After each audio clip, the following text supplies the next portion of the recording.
नमस्कार दोस्तों। स्वागत है आप सबका एक बार फिर से आपके अपने YouTube चैनल पर। आज ही अपना अवकलन पर 15वां लेक्चर है, जिसमें हम एक छोटा सा टॉपिक पढ़ने वाले हैं। आंशिक अवकलन क्या होता है ये हम समझने वाले हैं, और ये अंतिम लेक्चर है अवकलन पर। इसके बाद अपना अवकलन खत्म हो जाएगा और अगले लेक्चर से अपन एक नया टॉपिक कह लो या फिर नया चैप्टर कह लो, समाकलन अपन शुरू करेंगे और उसे भी बिल्कुल विस्तार से अपन समझते हुए पढ़ेंगे।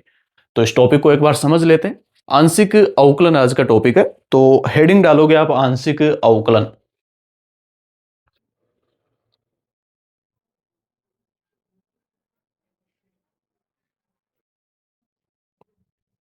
आंशिक अवकलन, और इंग्लिश में इसे कहा जाता है पार्शियल डिफरेंशिएशन।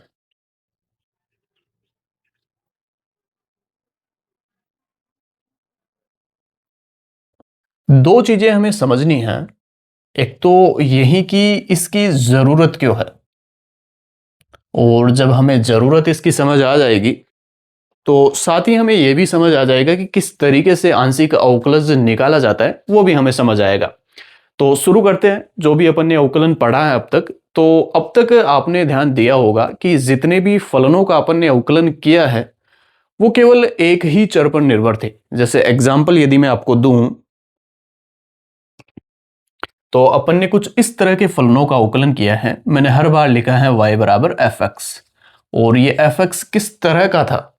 यहां पर ये एफ एक्स या तो केवल x, x square plus one, x की पावर तीन प्लस दो एक्स स्क्वायर प्लस तीन, इस तरह के फलन थे। कुल मिलाकर y कोई भौतिक राशि थी जो केवल एक चर x पर निर्भर कर रहा था या x पर निर्भर कर रही थी। x के अलावा कोई दूसरा चर आपको यहां पर देखने को नहीं मिल रहा, केवल एक पर निर्भर कर रही थी ये y भौतिक राशि x पर। लेकिन फिजिक्स में कई भौतिक राशियां ऐसी होती हैं जो एक से ज्यादा चरों पर निर्भर होती है, जैसे तापमान। एक एग्जाम्पल मैं आपको दे रहा हूं, तापमान। और ये जो तापमान है वो एक से ज्यादा चरों पर निर्भर हो सकता है, जैसे एक्स, वाई, जेड और समय पर भी। यहां पर एक्स, वाई और जेड क्या है? कोऑर्डिनेट है, निर्देशांक है। क्या होता है ये? जब अपन फिजिक्स पढ़ेंगे और पहला ही चैप्टर सरल रेखा में गति हम पढ़ेंगे, वहां पर ये चीज मैं आपको समझाऊंगा। अभी केवल आपको इतना ध्यान रखना है कि फिजिक्स में कई भौतिक राशियां ऐसी होती हैं जो एक से ज्यादा चरों पर निर्भर करती है, और ऐसी बहुत सारी भौतिक राशियां होती हैं। जब हम पढ़ेंगे वहां पर पता चलेगा। आज के इस लेक्चर में हमारा उद्देश्य केवल इतना है कि कोई फलन आपको दिया हुआ रहेगा, और उस फलन में एक भौतिक राशि किस तरह से एक से ज्यादा चरों पर निर्भर कर रही है वो आपको बताया जाएगा, और उसमें किसी एक चर के सापेक्ष उस फलन का अवकलन किस तरह से आप निकालोगे, जिसे आंशिक अवकलन कहते हैं, वो किस तरीके से आप निकाल सकते हो, ये सीखना है हमें आज के इस लेक्चर में। तो इतनी बातें आपको समझ आई होगी। पहली बात कि अब तक अपन ने जितने भी फलनों का अवकलन किया है वो केवल एक चर पर निर्भर कर रहे थे, लेकिन फिजिक्स में कई भौतिक राशियां ऐसी होती हैं जो एक से ज्यादा चरों पर निर्भर करती है। और इस स्थिति में जब कोई भौतिक राशि एक से ज्यादा चरों पर निर्भर कर रही हो, उस स्थिति में यदि हम ये जानना चाहे कि किसी एक चर के सापेक्ष उस भौतिक राशि में परिवर्तन की दर क्या है, उसे निकालने के लिए हमें आंशिक अवकलन का यूज करना पड़ता है। मैं इन बातों को लिखता हूं, एक बार आप ध्यान से इनको पढ़ोगे, और फिर से यदि आपको कुछ समझ नहीं आया तो समझेंगे अपन। और बाकी सिंपल सी चीज है। अभी न्यूमेरिकल एग्जाम्पल हम लेंगे तो वहां पर आपको और बेहतर ढंग से समझ आएगी बात।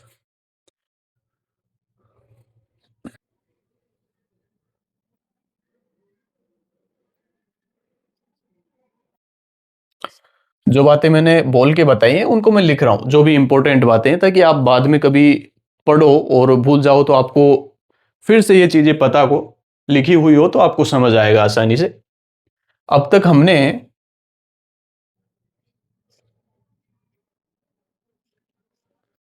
जिन फलनों का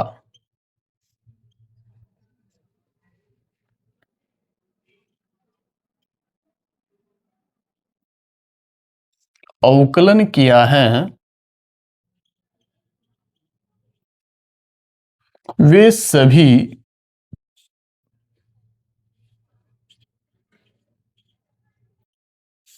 केवल एक चर पर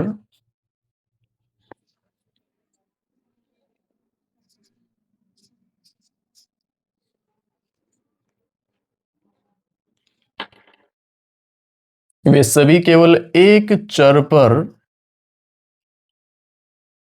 निर्भर थे।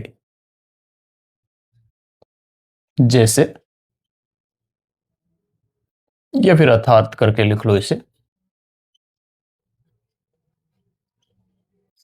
y बराबर एफ एक्स। और एफ एक्स का मतलब क्या है? y जो है वो x का फलन है, ये चीज मैंने आपको बता दी थी। नीचे लिखोगे आप, लेकिन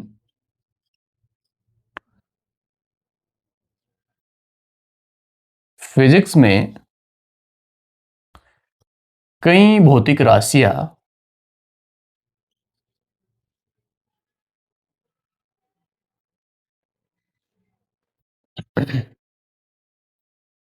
लेकिन फिजिक्स में कई भौतिक राशियां ऐसी होती हैं जो एक से ज्यादा चरों पर निर्भर होती हैं।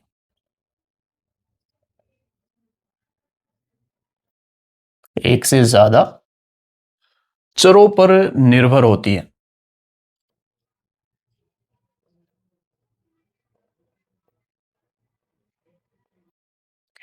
एग्जाम्पल हो जाएगा इसका, जैसे तापमान टी। एक एग्जाम्पल मैं यहां पर भी लिख रहा हूं, जैसे आपको दिया हुआ रहेगा टी एक्स वाई जेड, किस तरह का फलन आपको दिया हुआ रह सकता है, इसका मतलब क्या है? भाई यहां पर अपन लिख रहे थे y बराबर एफ एक्स, उसका मतलब था कि ये जो y फलन है वो x का फलन है। यहां पर t लिखा हुआ आ रहा है तापमान के लिए, तो t किस तरह का फलन है? इन तीनों पर निर्भर होगा। और किस तरह का हो सकता है, मैं एक एग्जांपल दे रहा हूं आपको, जैसे x square plus 2xy plus Z square, किसी भी तरह का हो सकता है। बस ध्यान आपको केवल इतना रखना है कि तीनों टर्म यहां पर आएगी। इसका मतलब है कि ये जो टी भौतिक राशि है, जो कि यहां पर तापमान है, ये एक्स वाई और जेड तीनों चरों पर निर्भर कर रहा है। समय पर भी निर्भर कर सकता है, वो दिया हुआ रहेगा आपको फलन को, फलन में आपको दिया हुआ रहेगा। आपको केवल इतना सीखना है आज के इस लेक्चर में कि इस तरह के फलनों का अवकलन किस तरह से किया जाता है। इसमें आपको जो है वो अक्स के सापेक्ष तापमान में परिवर्तन की दर पूछी जा सकती है, जिसका मतलब है कि हमें अक्स के सापेक्ष तापमान का अवकलन करना है। वो किस तरह से करना है इस तरह के फलनों में, वो हम सीखने वाले हैं आज के इस लेक्चर में। इसी तरह से y के सापेक्ष भी पूछा जा सकता है और z के सापेक्ष भी पूछा जा सकता है। तो वो किस तरीके से हम निकाल सकते हैं, वो सीखना है हमें आज के इस लेक्चर में।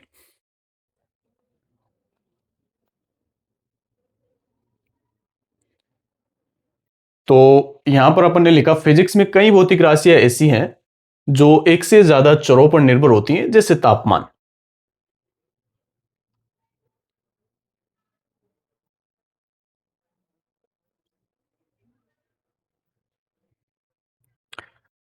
इस स्थिति में कौन सी स्थिति की बात कर रहा हूं?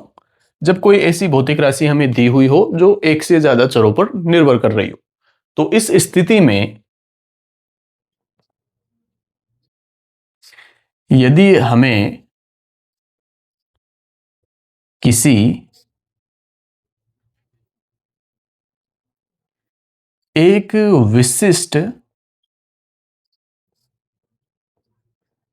विशिष्ट चर के सापेक्ष, और यहां पर विशिष्ट शब्द का मतलब है हम किसी एक चर के सापेक्ष, जैसे यहां पर मैंने लिखा था अभी टी एक्स वाई जेड, और इसको मैंने लिखा था x square plus 2xy plus Z square. तो यहां पर जैसे x के सापेक्ष हम इसके अवकलज की बात करें, तो यहां पर विशिष्ट चर कौन सा हो जाएगा? x। और इसी तरह से y के सापेक्ष करें तो y विशिष्ट चर हो जाएगा। तो इस स्थिति में यदि हमें किसी एक विशिष्ट चर के सापेक्ष इस फलन के या इस फलन का अवकलन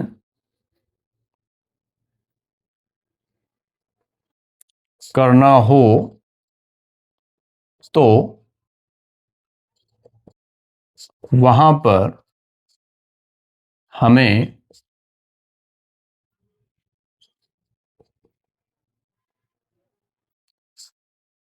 आंशिक अवकलन की अवधारणा को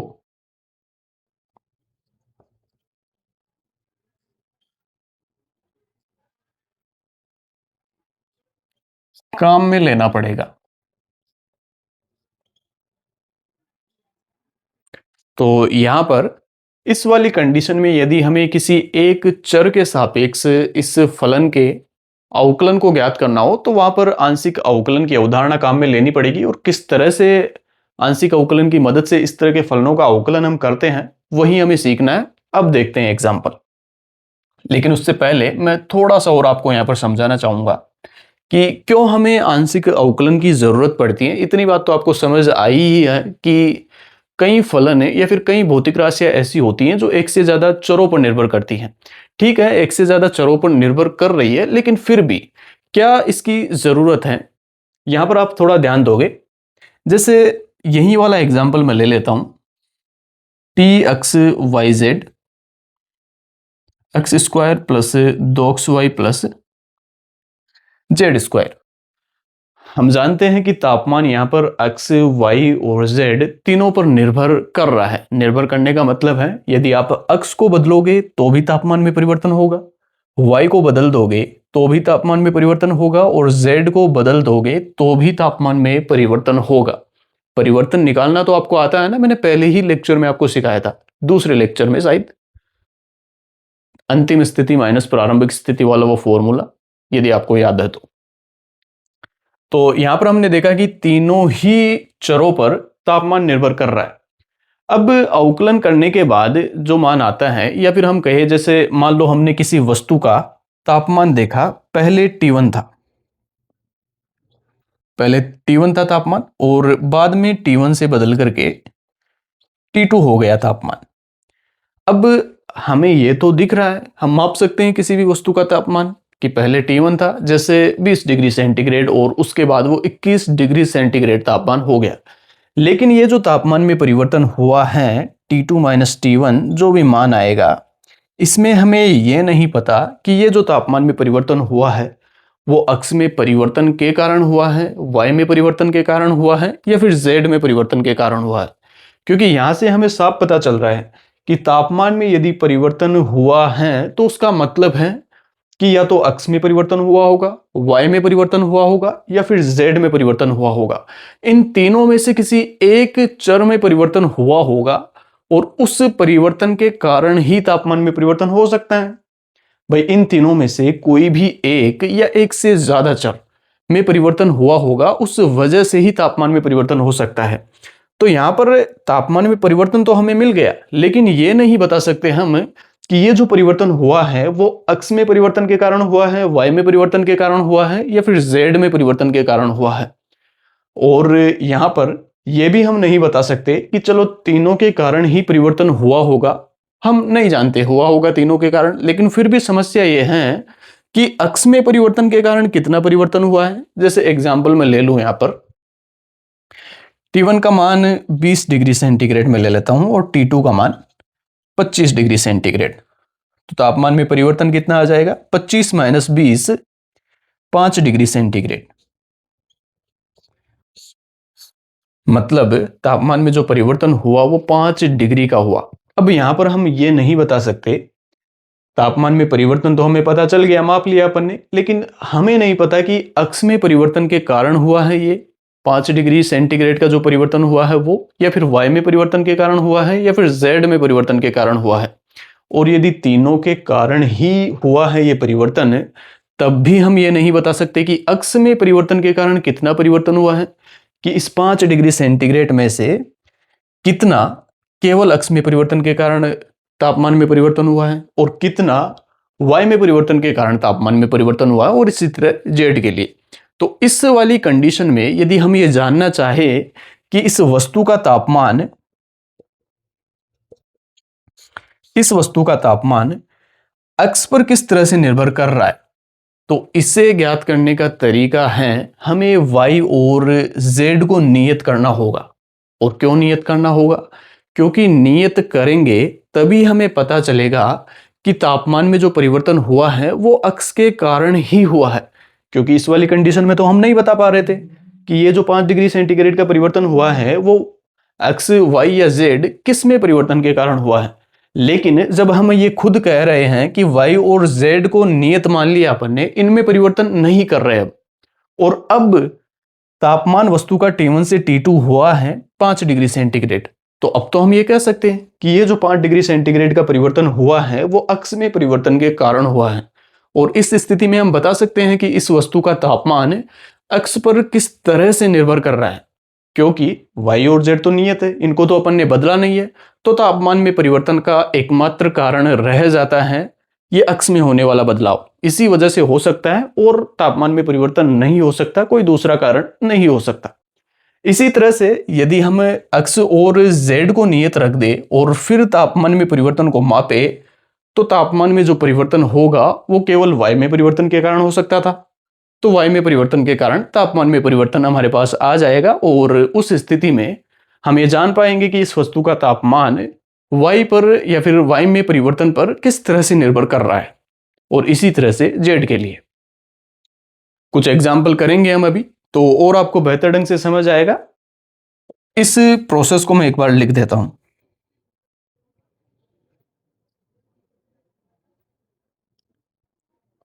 तो अब तक अपन ने लिखा, इस स्थिति में यदि हमें किसी एक विशिष्ट चर के सापेक्ष इस फलन का अवकलन करना हो, तो वहां पर हमें आंशिक अवकलन की अवधारणा को काम में लेना पड़ेगा। एक लाइन और लिखो आप यहां पर, और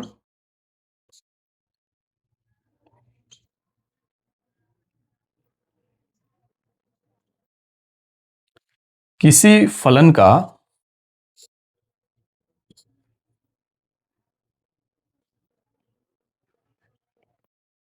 जिस चर के सापेक्ष,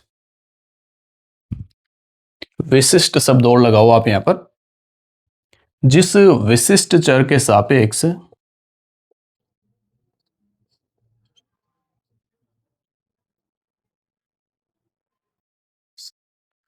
और किसी फलन का जिस विशिष्ट चर के सापेक्ष अवकलन किया जाता है, उसके अलावा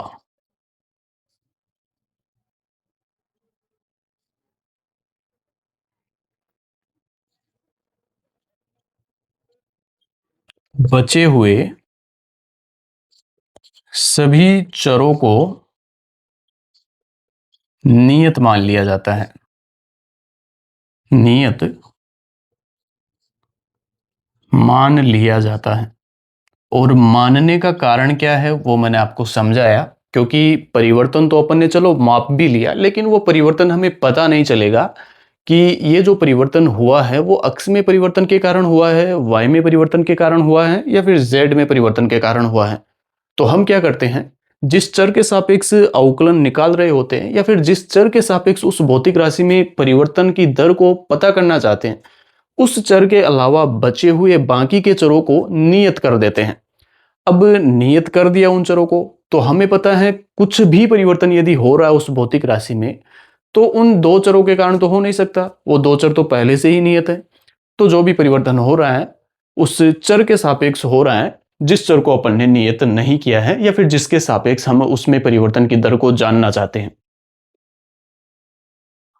और नियम क्या है हल करने का, इसे भी आप लिख लो, फिर कुछ प्रश्न अपन करते हैं।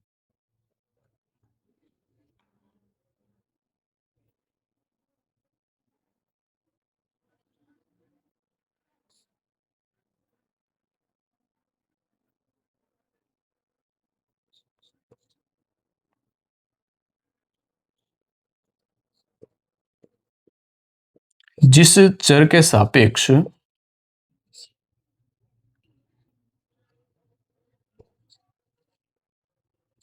अवकलन किया जाता है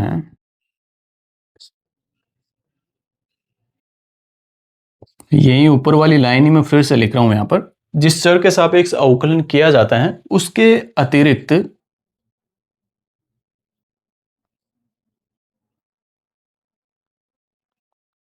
अतिरिक्त बचे हुए सभी चरों को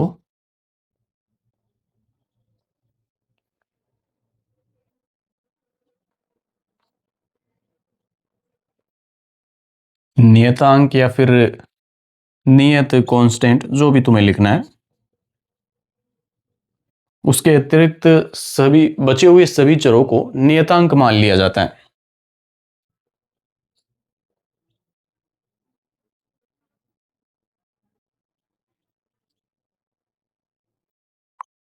और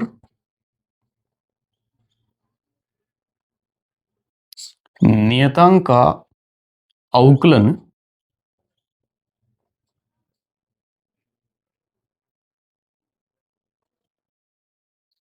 और नियतांक का अवकलन हम आसानी से कर सकते हैं।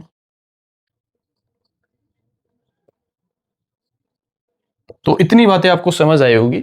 भाई नियतांक का अवकलन आपको करना आता है। यदि नियतांक अकेला है, कोई नियत राशि है, तो उसका अवकलन 0 होता है। और वेरिएबल के साथ आ रहा है, चर के साथ आ रहा है, तो हम क्या करते हैं, नियतांक को बाहर ले लेते हैं अवकलन के चिन्ह से, और जो भी चर राशि उसका अवकलन कर देते हैं।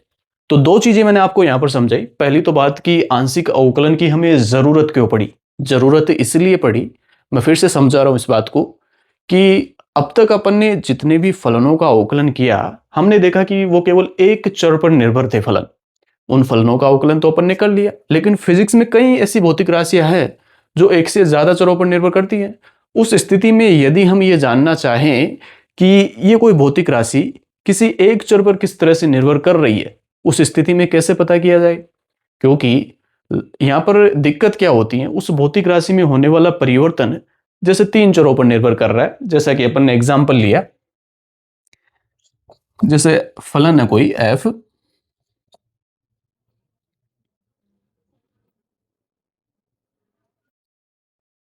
एक्स वाई जेड, और ये है एक्स स्क्वायर प्लस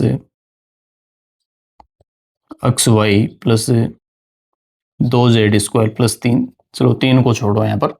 तो इस तरह का फलन है X square plus X Y plus 2z square. यहां पर आप क्या देखते हो, ये जो फलन है वो तीनों चरों पर निर्भर कर रहा है। इस फलन में परिवर्तन तो हम निकाल लेंगे। पहले कुछ मान होगा f1, बाद में कुछ मान होगा f2, दोनों का अंतर करोगे तो फलन में परिवर्तन आपको पता चल जाएगा। लेकिन पता क्या नहीं चलेगा कि ये जो परिवर्तन आया है वो इन तीनों में से कौन से चर में परिवर्तन के कारण हुआ है, या फिर तीनों के कारण ही हुआ है। तो भी आपको यह नहीं पता चलेगा कि केवल x में परिवर्तन से कितना परिवर्तन हुआ है इस फलन में, या केवल y में परिवर्तन से कितना परिवर्तन हुआ है, या फिर केवल z में परिवर्तन से कितना परिवर्तन हुआ है।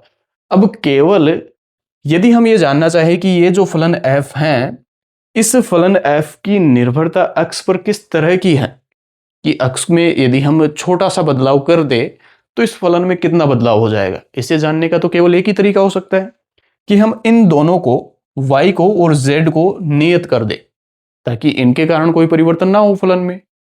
इनको नियत हम कर देंगे, और फिर उस स्थिति में यदि कुछ परिवर्तन होगा इसमें, भाई तब परिवर्तन होने का एक ही कारण बचेगा, अक्ष में होने वाला परिवर्तन। क्योंकि कुल मिलाकर के f में परिवर्तन तीन वजह से हो सकता है, या तो अक्ष में परिवर्तन के कारण, y में परिवर्तन के कारण, या फिर z में परिवर्तन के कारण। दो चरों को अपन ने पहले ही नियत कर दिया है, y और z को। तो अब यदि f में परिवर्तन होगा तो एक ही वजह से हो सकता है, और वो है अक्ष। तो इतनी बात आपको समझ आई होगी। अब एग्जाम्पल्स पर हम चलते हैं। उससे पहले एक बार इसका संकेत लिख लेते हैं अपन, किस तरीके से इसको डिनोट किया जाता है। अलग तरह का चिन्ह है इसके लिए, संकेतन।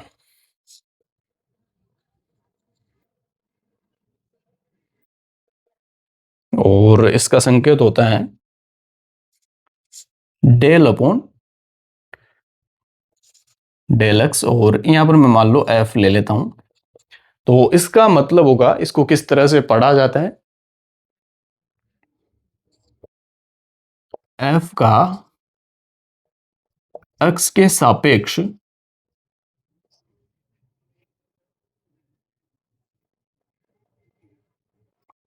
आंशिक अवकलज। अवकलन और अवकलज के बीच तो आपको अंतर पता है ना। अवकलन प्रोसेस होता है और अवकलज जो परिणाम निकल करके आएगा हल करने पर, ये जो भी फलन है एफ, उसका एक्स के सापेक्ष हम अवकलन करेंगे, यहां पर आंशिक अवकलन, तो जो परिणाम निकल के आएगा वो आंशिक अवकलज होगा। तो इस तरह से इसको पढ़ा जाता है, ये इसका संकेत है। अब तक अपन ने किस तरह से पढ़ा था अवकलन को, डी अपॉन डी एक्स, यहां पर वाई होती थी अपनी जो भी कोई राशि थी, कोई फलन। अब इस डी को थोड़ा इस तरह से थोड़ा करली करके लिख दिया जाता है, और एफ कोई फलन है यहां पर जिसका हम अवकलन कर रहे होते हैं, तो इसे पढ़ा जाता है एफ का एक्स के सापेक्ष आंशिक अवकलज।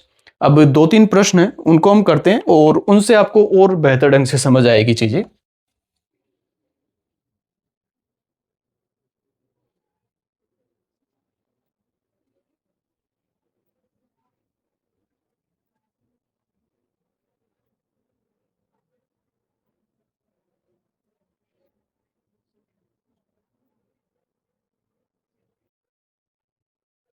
मैं प्रश्नों को लिख देता हूं एक बार।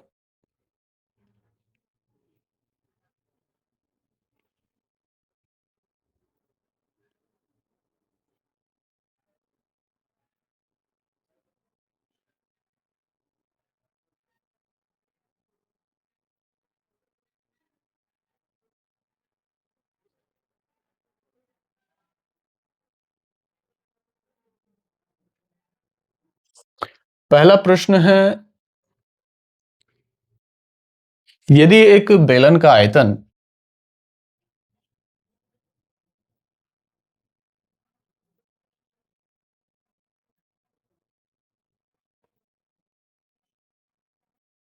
यदि एक बेलन का आयतन, और आयतन आपको दिया हुआ है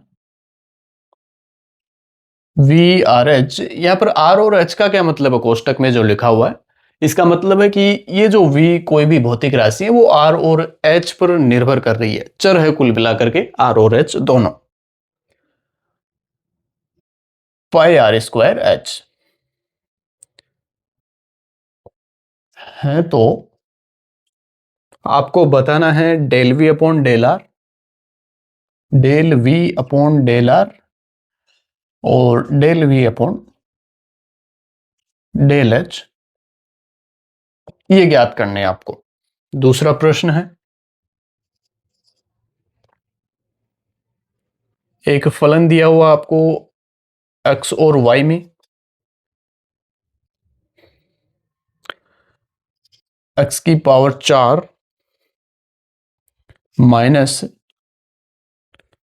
6 एक्स स्क्वायर वाई की पावर 3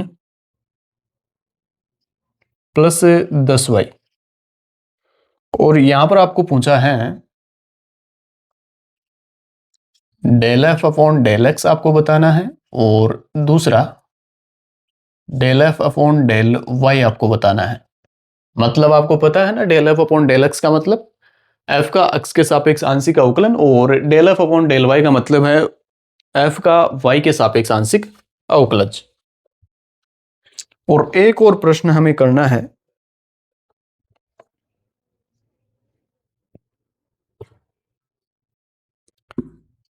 तीसरा प्रश्न है, एक फलन दिया हुआ है वी एक्स वाई और जेड में, X square Y Z plus 2 X Z की पावर 3 माइनस 5 वाई, 5 वाई। और यहां पर आपको तीनों चीजें बतानी है, del V upon del X आपको बताना है, दूसरा del V upon del Y आपको बताना है, और तीसरा del V upon del Z आपको बताना है। किस तरीके से इनको करना है करते हैं एक एक करके।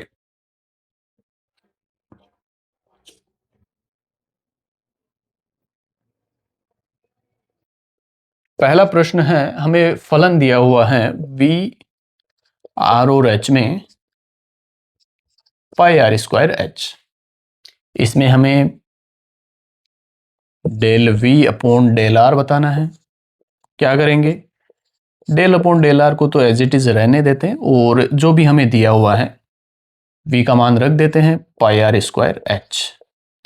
हमें देखना है किसके सापेक्ष हम कर रहे हैं, यहां पर आर के सापेक्ष कर रहे हैं तो एच को नियत मानना पड़ेगा हमें। भाई यही तो सीखा अपन ने कि जिस चर के सापेक्ष अवकलन कर रहे होते हैं उस चर के अलावा जो भी बचे हुए चर होते हैं अन्य, उनको नियतांक मान लिया जाता है। तो यहां पर h को हम बाहर ले लेंगे, पाई पहले से ही नियत है तो दोनों को हम बाहर ले लेंगे, ये पाई h और ये डेल अपॉन डेल आर और ये आर स्क्वायर। इसका हमें सिंपल जैसा पहले करते आ रहे हैं उसी तरीके से करेंगे। आर स्क्वायर का कितना हो जाएगा 2r, पाई h है ही और आर स्क्वायर का 2r, घात आगे आएगी और एक घात कम, तो यहां से हमें मिल जाएगा 2 पाई आर एच। तो ये आंसर हो जाएगा पहले वाले का। तो del V upon del R हमारे पास आ चुका है। ये बहुत सिंपल है, इसमें कुछ अलग से हमें ध्यान रखने की जरूरत नहीं है यदि आपने बातें समझ ली तो। पहले वाली del V upon del H, बस इतना सा आपको समझ आना चाहिए कि क्यों नियत मान रहे हैं अपन। वी का मान रखोगे आप यहां पर पाई आर स्क्वायर एच, इस बार एच के सापेक्ष कर रहे हैं तो आर को नियत मान लेंगे, पाई आर स्क्वायर बाहर लेंगे और डेल अपॉन डेल एच, यहां पर एच, एच का एच के सापेक्ष एक हो जाएगा तो पाई आर स्क्वायर हमें मिल जाएगा। दूसरे प्रश्न पर चलते हैं। दूसरा प्रश्न है, फलन में लिख देता हूं एक बार, एफ एक्स वाई बराबर एक्स की power 4 minus 6 x square Y की पावर 3 प्लस 10 वाई। या हमें पहले बताना है del F upon del x.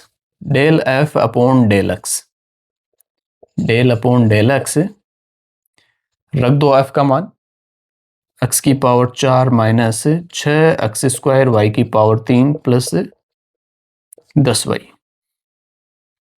अच्छा, ऊपर वाले में आपको समझाना चाहूं मैं यहां पर, तो जैसे बेलन का आयतन क्या होता है, बेलन किस तरह की संरचना होती है, इस तरह की होती है।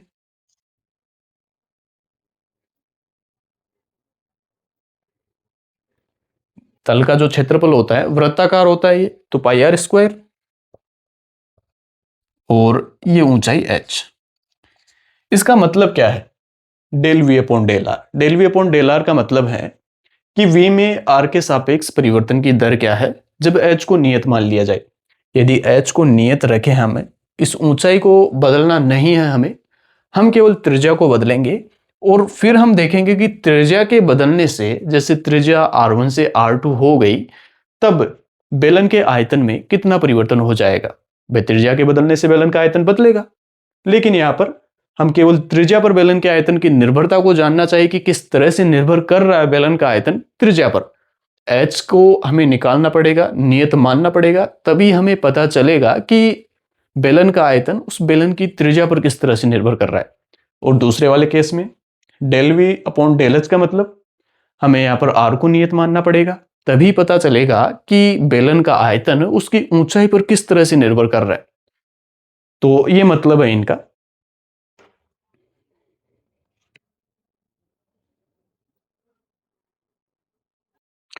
तो del F upon del X यहां पर हो जाएगा, एक बार अलग से मैं लिख देता हूं इन सभी को।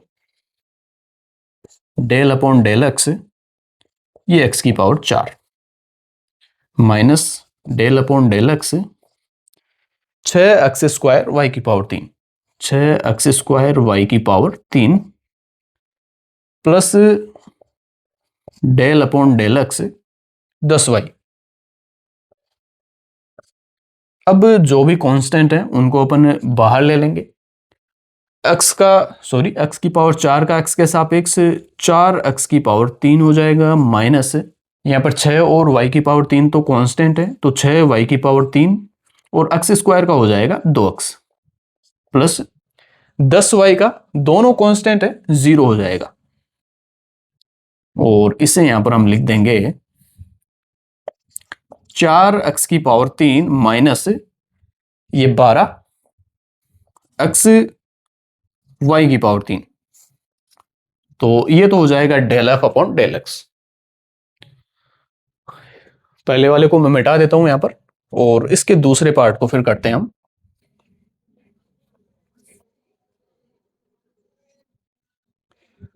∂f/∂y, ∂f/∂y करोगे आप तो ∂f/∂y x⁴ minus 6x² plus 10y। थोड़ा तेजी से कर रहा हूं, आसान नहीं करना, आपको समझ आ रहा होगा।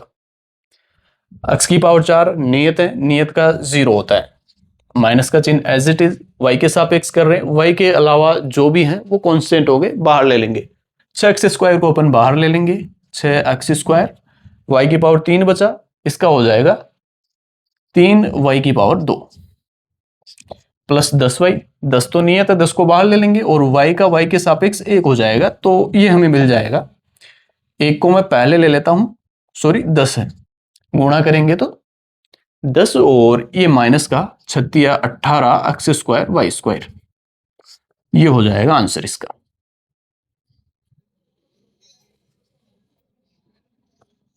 और बचा हुआ तीसरा प्रश्न, फलन यहां पर लिखा हुआ, मैं सीधा ∂v/∂x कर रहा हूं। ∂v/∂x ये हो जाएगा ∂f/∂x, v का मान आप रखोगे x² yz plus 2x z³ minus 5y।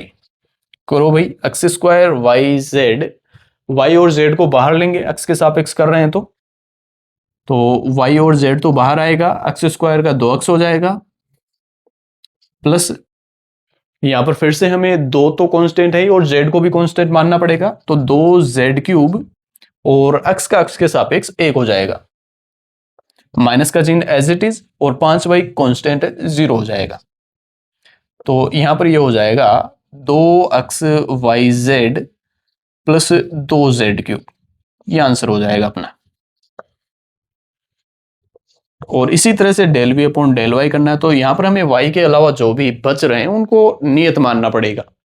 कर देते हैं, सीधा करता हूं मैं इस बार। ∂v/∂y x² और z नियत होंगे तो बाहर ले लेता हूं, y का y के सापेक्ष 1 हो जाएगा, प्लस 0 ही हो जाएगा इसका तो पूरा। 2xz³, y तो है नहीं इसमें, y के अलावा जो भी बच रहे हैं x और z उनको नियत मानेंगे।